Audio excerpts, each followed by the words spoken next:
Sai Satcharita, Chapter 34 Greatness of Udi continued. 1. Doctor's nephew. 2. Dr. Pillai. 3. Shama's sister in law. 4. Irani girl. 5. Harda gentleman. 6. Mumbai lady.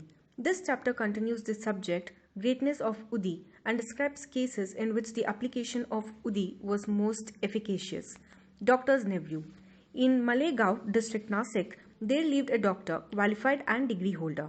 His nephew suffered from an incurable disease, tubercular bone abscess. The doctor, along with his relatives and medical practitioners, tried all sorts of remedies and even surgery. There was no relief and no end to the little boy's sufferings. Friends and relatives advised the parents of the boy to seek divine aid and recommended them to go to Sai Baba, who was known to have cured such incurable cases by his mere glance. The parents therefore came to Shirdi. They prostrated themselves before Baba, placed the boy before him and pleaded humbly and implored him to save their son. The merciful Baba comforted them, saying, "Those who resort to this masjid shall never suffer anything in this life to the end of time. Now do not worry. Apply Udi on the abscess and within a week he will recover. Believe in God. This is no masjid but Dwarka Mai. He who steps here will soon get health and happiness and his sufferings will come to an end." The boy was made to sit before Baba, who moved his hands on the affected part and cast his loving glances on him. The patient was pleased, and with the application of the Udi, he began to recover and was all right after some days. The parents then left Shirdi with their son, thanking Baba for the cure, which was effected by Udi and Baba's gracious looks. After knowing this, the doctor, the uncle of the boy, became wonderstruck and desired to see Sai Baba. While he was on his way to Mumbai for some business at Malegaon and Manmad, somebody spoke to him against Baba and poisoned his ears. Therefore, he dropped the idea of visiting Shirdi and went to Mumbai direct. He wanted to spend the rest of his leave at Alibag, but at Mumbai he heard for 3 successive nights a voice. "Still you disbelieve me?" Then the doctor changed his mind and resolved to go to Shirdi. He had to attend to a case of infectious fever in Mumbai which showed no signs of quick abatement. So he thought that his Shirdi trip would be postponed. He, however, proposed a test in his mind and said that if the patient gets all right by today, I will start for Shirdi tomorrow. The wonder is that exactly from the time when the determination was done, the fever began to abate and the temperature became normal. Then he went to Shirdi as per his determination, took Baba's darshan and prostrated himself before him. Baba gave him such experiences that he became his devotee. He stayed there for 4 days and returned home with Baba's Udi and blessings. Within a fortnight, he was transferred on promotion to Bijapur. His nephew's case gave him an opportunity for seeing Baba, and this visit garnered him a never-failing love for the saint's feet. Dr. Pillai. One Dr. Pillai was an intimate devotee of Baba. He was much liked by Baba, who always called him Bhau, brother. Baba talked to him off and on and consulted him in all matters and wanted him always at his side. This Pillai suffered once very badly from guiana worms. He said to Kaka Sahib Dikshit, "The pain is most excruciating and unbearable. I prefer death to it. This pain I know is for repaying past karma, but go to Baba and tell him to cease the pain and transfer the balance of my past karma to 10 future births of mine." Mr. Dikshit went to Baba and told him his request. Then Baba, being moved by his request, said to Dikshit, "Tell him to be fearless. Why should he suffer for 10 births? In 10 days, he can work out the suffering and consequences of his past karma. While I am here to give him temporal and spiritual welfare, why should he pray for death? Bring him here on somebody's back and let us work and finish his sufferings once for all." The doctor was brought in that condition and was seated on Baba's right side. Baba gave him his bolster and said, "Lie down calmly here and be at ease. The true remedy is that the result of past actions has to be suffered and got over. Our karma is the cause of our happiness and sorrow. Therefore, put up with whatever comes to you. Allah, God, is the sole dispenser and protector. Think of Him always. He will take care of you. Surrender to Him with body, mind and speech and then see what He does." Dr. Pillai said that Nana Sahib had put a bandage over the leg, but he had no relief. "Nana is a fool," replied Baba. "Take off the bandage or else you will die. Now a crow will come and peck at you and you will recover." While this conversation was going on, Abdul, who always cleaned the masjid and trimmed the lamps, turned up. While he was attending to his work, his foot accidentally fell upon the stretched leg of Dr. Pillai. The leg was already swollen, and when Abdul's foot fell upon it and pressed it, all the 7 guiana worms were squeezed out at once. The pain was unbearable and Dr. Pillai cried out loudly. After some time, he calmed down and began to sing and cry alternatively. Then Pillai inquired when the crow was coming and pecking.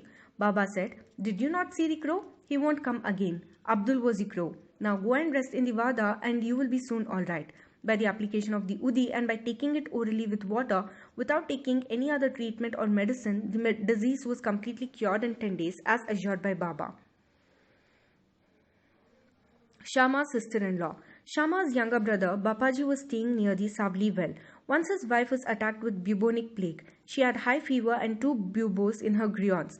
Bapaji rushed to Shama at Shirdi and asked him to come and help. Shama was frightened, but according to his wont custom, he went to Baba, prostrated himself before him to invoke his aid by requesting him to cure the case. He also asked his permission to go to his brother's house. Then Baba said, "Don't go there at this late hour. Send her the udi. Why care for the fever and buboes? God is our father. She will be all right easily. Do not go now. Go there in the morning and return immediately." Shama had full faith in Baba's udi. It was sent to Bapaji. It was applied on the buboes and some of it was mixed with water given to the patient to drink. No sooner was it taken in, perspiration set in profusely, the fever abated and the patient had sound sleep.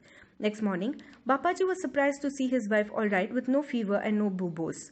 When Shama went there next morning with Baba's permission, he was also surprised to see her in the kitchen preparing tea. On questioning his brother, he learned that Baba's udi cured her completely in one night. Then Shama realized the significance of Baba's words, "Go there in the morning and return immediately." After taking tea, Shama returned and after saluting Baba said, "Deva, what is this play of yours? You first raise a storm and make us restless and then calm it down and comfort us?" Baba replied, "You see, mysterious is the path of action. Though I do nothing, they hold me responsible for the actions which take place on account of prarabdha, destiny. I am only their witness. The Lord is the sole doer and inspirer. He is most merciful. Neither am God nor master. I am his obedient servant and remember him constantly. He who casts aside his egoism and thanks him, and he who trusts him entirely will have his shackles removed and will obtain liberation." Irani's daughter. Now read the experience of an Irani gentleman. His young daughter got fits every hour. When the convulsion came, she lost her power of speech, her limbs contorted and she fell down senseless. No remedy gave her any relief. Some friend recommended Baba's udi to her father and asked him to get it from Kaka Sahib Dikshit at Vile Pale, suburb of Mumbai. Then the Irani gentleman got the udi and gave it mixed with water to his daughter daily for drinking. In the beginning, the convulsions which were coming hourly came every 7 hours, and after a few days, the daughter recovered completely. Harda gentleman. An old gentleman of Harda was suffering from a stone in his kidney. Such stones are generally removed by surgical operations, and people recommended him to undergo one. He was old and weak, lacked strength of mind, and could not think of submitting himself to surgical treatment. His suffering was soon to end in another way. The Imandar, city officer of that town, happened to come there at that time. He was a devotee of Baba and had always a stock of udi with him. On the recommendation of friends, his son got some udi from him and after mixing it with water, gave it to his old father to drink. Within 5 minutes, the udi was assimilated, the stone was dissolved and came out through his urine, and old man was soon relieved. Mumbai lady. A woman of the Kayastha Prabhu caste in Mumbai always suffered terrible pain at her delivery.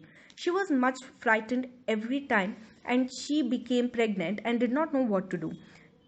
Shri Ramurthy of Kalyan, who was a devotee of Baba, advised her husband to take her to Shirdi. When she next became pregnant, both husband and wife came to Shirdi, stayed there for some months and worshipped Baba. After some time, the hour of delivery came and as usual, there was obstruction in the passage from the womb. She began to suffer labor pains, did not know what to do but began to pray to Baba for relief. In the meantime, some neighboring women turned up and after invoking Baba's aid, gave her udi mixture to drink.